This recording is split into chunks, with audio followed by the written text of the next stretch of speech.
Tesla! Hi, and welcome back to the Magic Tesla. In this episode, we will be talking about multi-step synthesis, which is when you take all the reactions you've been taught, such as substitution, elimination, and addition reactions, and put them together in a sequence. You're using many reagents sequentially to create intermediates until you get your final product. Here with us today on our Magic Tesla are some students who hope to learn more about this topic. I'm Bruce Gibb. Now let's have our students introduce themselves. I'm Rebecca. I'm Vanessa. I'm Jonathan. I'm Madison. And I'm Savannah.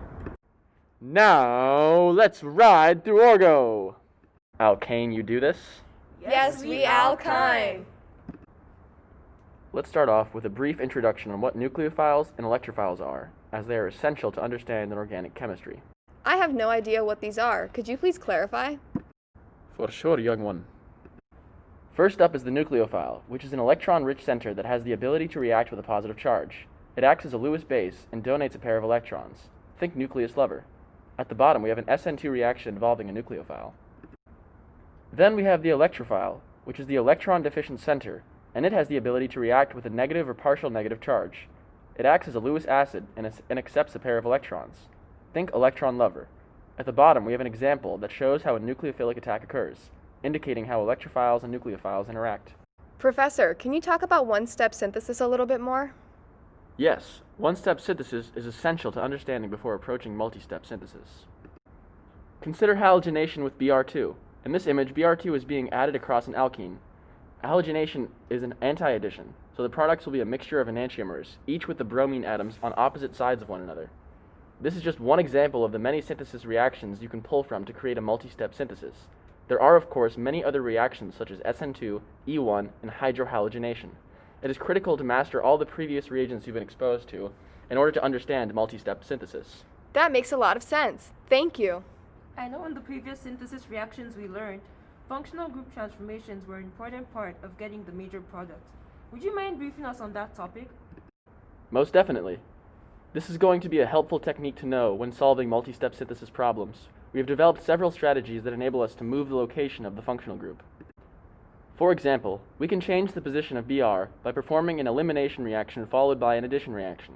Keep in mind that with the elimination reaction, you cannot use a bulky base because then you would not get to your desired product. In this two-step process, the regiochemistry must be controlled. In the E2 reaction, the choice of base determines whether the more substituted or less substituted alkene is formed. In the second step, the use of peroxides will determine whether a Markovnikov addition or anti-Markovnikov addition occurs. Consider elimination with a small, non-hindered base such as sodium ethoxide. The beta proton is abstracted in order to yield the more stable tri-substituted alkene. Then, HBr is used in the absence of a peroxide, so the reaction follows Markovnikov's rule, and the proton adds to form the more substituted carbocation. The bromine will then act as a nucleophile and attack the carbocation, so it's added at the more substituted position. Now consider how the regiochemistry changes when using a bulky base such as potassium tert butoxide for elimination. The less stable monosubstituted alkene will be the major product. Then HBr is used with a peroxide, so the reaction is anti-Markovnikov. The proton adds to make the less substituted carbocation, so the bromine nucleophilically attacks and is added to the less substituted position. This transformation is slightly modified if the functional group is a bad leaving group, such as the hydroxyl group depicted in this image. This hydroxyl group must first be converted into a better leaving group. In this example, it was converted to a tosylate. Only after this conversion can the functional group be moved around as described in the previous slide. What about moving the position of a double bond? That's another type of functional group transformation. Consider a two-step technique consisting of an addition reaction followed by an elimination reaction. The regiochemical outcome of each step is still controlled by the choice of reagents. In the top reaction of this image, HBr indicates that this will be Markovnikov addition. Then, the bulky base will result in an elimination which yields the less substituted alkene. In the bottom reaction, the reagents indicate the reaction will proceed in an anti-Markovnikov manner. Again, the bulky potassium tert butoxide will yield the less substituted alkene. Note that the intermediate formed after the addition reaction can be transformed back to its starting compound by using sodium ethoxide. Wow, that makes sense. Thank you. You're welcome. I also want to touch briefly on installing functionality in a compound with initially no functional group. In this image, the bromine radical is stable enough to follow a pathway to generate the lowest energy intermediate, a tertiary alkyl radical. It should be noted that the regiochemistry must also be considered here. This radical bromination is then followed by an elimination to produce the final product. This procedure, along with all of the other reactions we've learned, allows us to interconvert between single, double, and triple bonds. This is fundamental in mastering the transformation of functional groups and subsequently understanding multi-synthesis problems. What about reactions that change the carbon skeleton? Great question. In the case of changes to the carbon skeleton, the number of carbon atoms will either increase or decrease. When the size of the carbon skeleton increases, a C-C bond forming reaction occurs via alkylation of a terminal alkyne. This process proceeds through an SN2 reaction, so it's only efficient with methyl or primary alkyl halides. In this image, the terminal alkyne of the 4-carbon skeleton has been deprotonated to form an anion which will act as a strong nucleophile. It will attack the 3-carbon skeleton to kick out the halogen represented by X. The carbon skeleton has now grown to be 7 carbons long. When the size of the carbon skeleton decreases, a C-C bond breaking reaction occurs. This bond cleavage occurs via ozonolysis of an alkene at the location of the pi bond. In this example, ozone is used in the presence of a middle reducing agent, dimethyl sulfide, to split the C-C double bond present in the 5-carbon skeleton. The products that result are a 4-carbon chain and a 1-carbon chain. Notice 2 CO double bonds are formed, so there's no need to worry about stereochemistry or regiochemistry. Okay, that makes sense, but how do you put all this together to approach a synthesis problem? With all we've learned so far, we can formulate a simple synthesis process like so.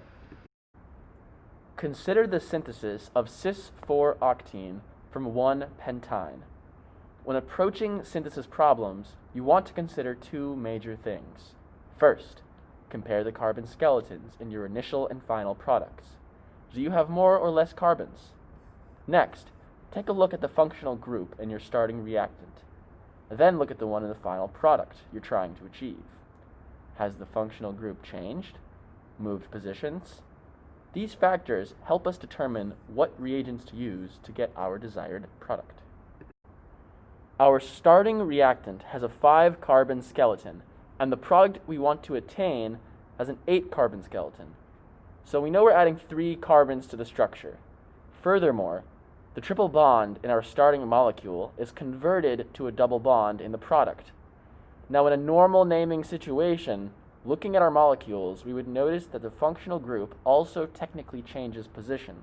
But, for our purposes, we can ignore the IUPAC naming rules in solving this problem. That stated, we can say that both functional groups start at the 4th carbon from the left, so the position has not actually changed. Now that we have identified the key differences in our molecules, we can choose suitable reagents to make the transformations from our starting material to our final product. The first step is to extend the carbon skeleton. We do this via alkylation of the starting alkyne, using a primary haloalkane with sodium amide. Why sodium amide? Here, sodium amide functions as a strong base for deprotonating our terminal alkyne to give us an acetylide ion. This can then function as a nucleophile to attack the alkyl halide through an SN2 reaction. Now that we have the right carbon skeleton, we want to convert the triple bond to a double bond, a cis-alkene double bond to be specific. Hydrogenation of the alkyne using Lindlar's catalyst gives us our final product. So to recap, when approaching synthesis problems, compare the carbon skeletons of the initial and final molecules, as well as the position and identity of any functional groups. Most importantly, remember that there may be more than one way to solve the problem. What if we have a product and we want to know how it was made? Is there a clever retro way to analyze the synthesis going backwards? Well, that is just a perfect segue into our next topic, retrosynthetic analysis. Holy cow, what is that? Sounds hard. Not at all, young one. Retrosynthetic analysis simply takes the principles we've already learned and applies them to figuring out the last step of a synthesis first. There is a systematic set of principles for the application of this approach. You begin by determining whether there is a change in the carbon skeleton. For this example, the starting compound has 4 carbon atoms, and the final product has 6. Therefore, this synthesis requires the installation of 2 carbon atoms. Now, we must think back to our reactions and think what we can use. The only method we know for achieving this is the alkylation of a terminal alkyne. So, we need an alkylation step. The second step is determining if there is a change in the identity or location of the functional group. In this case, both have changed. The product is an aldehyde, which can be made via hydroboration oxidation. What is with the weird arrow? I'm glad you mentioned it. This arrow represents a retrosynthetic step. The aldehyde is formed from the alkyne. We must now consider what we can use to make an alkyne. We know we need an alkylation step, therefore this step can be used. It accomplishes the necessary addition of 2 carbons. To finish the last step, we need to determine how the initial reactant forms the alkyl halide. This step can be done using anti-Markovnikov addition, which can be done with HBr in the presence of peroxides. Once you have all the steps, you list them out like so. Wow, I understand what's going on, but that seems really hard. Well, if organic chemistry was easy, it would be called biology. Would you be willing to do a practice problem with us? Of course, I have just the right one in mind. Alright, are you ready? Here is the structure that we want to synthesize. This beautiful structure is found in the tears of an organic chemistry student. Keep in mind, in this special example, there are 2 first steps that later have to be combined. Well, I would first start by performing oxymercuration and demercuration to get the OH group on the more substituted carbon. Excellent choice. That is how I would start as well. Then I would follow up with the hydrohalogenation, but Br would need to be put on the less substituted carbon, so I would use hydrogen peroxide to put it there and follow anti-Markovnikov addition. This is also a radical reaction. Correct. What would you do next? I would add PCC, pyridinium chlorochromate, which forms a ketone. And then? I would then follow up on the other step by using Grignard reagent, which is magnesium over diethyl oxide as seen by this arrow. This leads to magnesium attaching to the carbon and Br attaching to magnesium, which prepares us for a Grignard's reaction. Yup.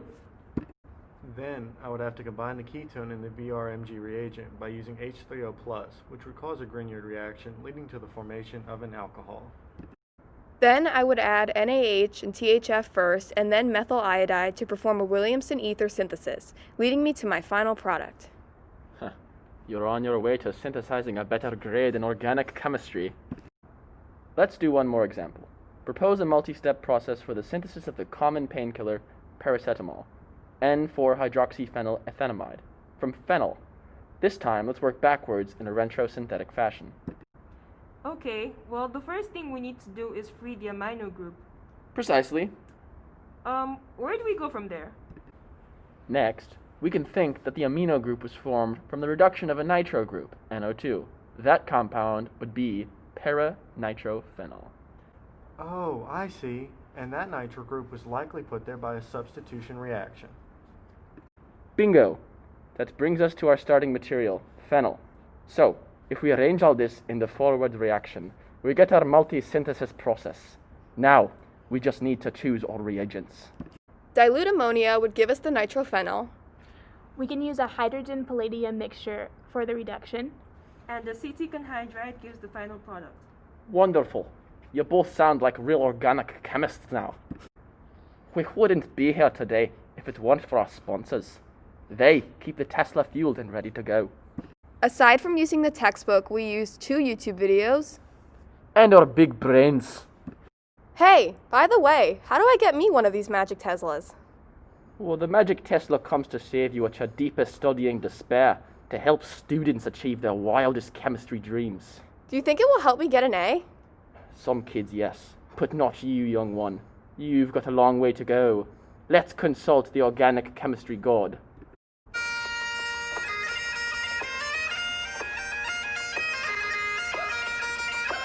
I'm the Orgo god!